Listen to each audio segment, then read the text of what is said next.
एक खुशयंग लड़की एक बड़े पेड़ के नीचे बैठी है जो रंग बिरंगे फूलों से घिरी हुई है। उसकी गोद में एक कहानी की किताब है और उसके चेहरे पर एक बड़ी मुस्कान है। लड़की अब अपनी कहानी की किताब ऊंचे स्वर में पढ़ रही है। उसके चेहरे पर उत्साह है और छोटे जानवरों का एक समूह जिसमें खरगोश और पक्षी शामिल हैं उसके चारों ओर इकट्ठा होकर ध्यान से सुन रहा है। लड़की अपनी कहानी खत्म करती है और जंगल में खुशियों की आवाजें गूंजने लगती हैं क्योंकि जानवर अपनी खुशी व्यक्त करते हैं, अपने पंजों और पंखों से ताली बजाते हैं। लड़की उठकर मुस्कुराते हुए झुकती है और जानवर उसके लिए जय जयकार करते हैं जिससे जंगल में खुशियों का माहौल बन जाता है। लड़की घास पे पैर फैलाकर बैठती है और जानवरों के साथ अपनी पसंदीदा किताबें और कहानियां साझा करती है जो उत्सुकता से सुन रहे हैं। लड़की और जानवर अब मिलकर एक कहानी बना रहे हैं। रंग बिरंगे पत्तों और टहनियों से बने चित्र उनके आगे फैले हुए हैं जो उनकी सहभागिता को दर्शाते हैं। जैसे जैसे रात होती है, लड़की एक छोटी लालटेन जलाती है जिससे स्वागत में गर्मी का प्रकाश फैलता है, जबकि जानवर तारे के नीचे आरामदायक कहानी सुनने के लिए बैठते हैं। लड़की चमकती आंखों के साथ अब अपनी कहानी के विभिन्न पात्रों का नाटकीय रूप से अभिनय कर रही है जिससे जानवर हंसते हैं और उसका उत्साह बढ़ाते हैं।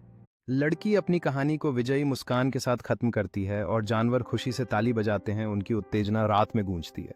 लड़की सुझाव देती है कि वे मिलकर अपनी खुद की कहानी की किताब बनाएं और जानवर उत्साहित होकर सिर हिलाते हैं। उनकी आंखों में जोश है। जानवर लड़की की मदद करने में व्यस्त हैं। हर एक अपनी अनोखी विचारों और चित्रणों के साथ कहानी की किताब में योगदान दे रहा है जो टीम वर्क और रचनात्मकता को दर्शाता है।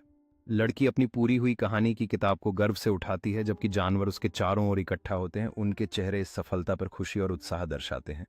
लड़की अपनी कहानी की किताब को ऊंची आवाज में पढ़ने लगती है। उसकी आवाज उत्साह से भरी होती है जबकि जानवर ध्यानपूर्वक सुनते हैं, पूरी तरह से कहानी में खोए हुए हैं। जैसे जैसे लड़की पढ़ती है, जानवर कहानी के प्रति नाटकीय रूप से प्रतिक्रिया करते हैं, आश्चर्य और खुशी के भावों के साथ, जिससे उनकी कल्पनाओं में कहानी जीवंत हो जाती है। लड़की कहानी के चरम पर पहुंचती है। उसकी आवाज उत्तेजना में बढ़ती है जबकि जानवर उसके करीब झुकते हैं। अगली घटना के लिए उत्सुकता से उनकी आंखें चौड़ी होती हैं। लड़की कहानी को रोमांचक निष्कर्ष के साथ समाप्त करती है और जानवर खुशी और हंसी से ताली बजाते हैं, मिलकर अपनी साहसिकता का जश्न मनाते हैं। लड़की सुझाव देती है कि वे हर हफ्ते एक नई कहानी बनाएं जिससे जानवर उत्साह से सिर हिलाते हैं और साथ में और अधिक साहसिकताओं पर निकलने के लिए तैयार होते हैं।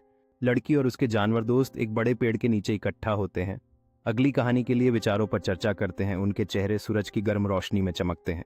जानवर अपने जंगली विचारों का योगदान देते हैं, उत्साहपूर्वक इशारा करते हुए जैसे वे अद्भुत पात्रों और रोमांचकारी साहसिकताओं का वर्णन करना चाहते हैं। लड़की उत्साह से हर विचार को लिखती है। उसकी कलम पृष्ठ पर तेजी से चलती है जैसे वह उनकी कल्पनाओं को जीवंत विवरण में कैद करती है। जैसे जैसे विचार मंथन सत्र समाप्त होता है, लड़की अपने दोस्तों की ओर दृढ़ता से देखती है, तैयार है अपनी कहानी को चित्रों और शब्दों के साथ जीवंत करने के लिए। लड़की मुख्य पात्रों को स्केच करना शुरू करती है, प्रत्येक विवरण पर ध्यान केंद्रित करते हुए, जबकि जानवर उसकी कला कौशल के प्रति आश्चर्यचकित होकर देखते हैं। जानवर उत्सुकता से चित्रों के लिए रंग सुझाव देते हैं। उनकी उत्साहपूर्ण ऊर्जा रचनात्मक प्रक्रिया में खेलापन जोड़ती है। लड़की अपनी कहानी के लिए एक भव्य सूर्यास्त को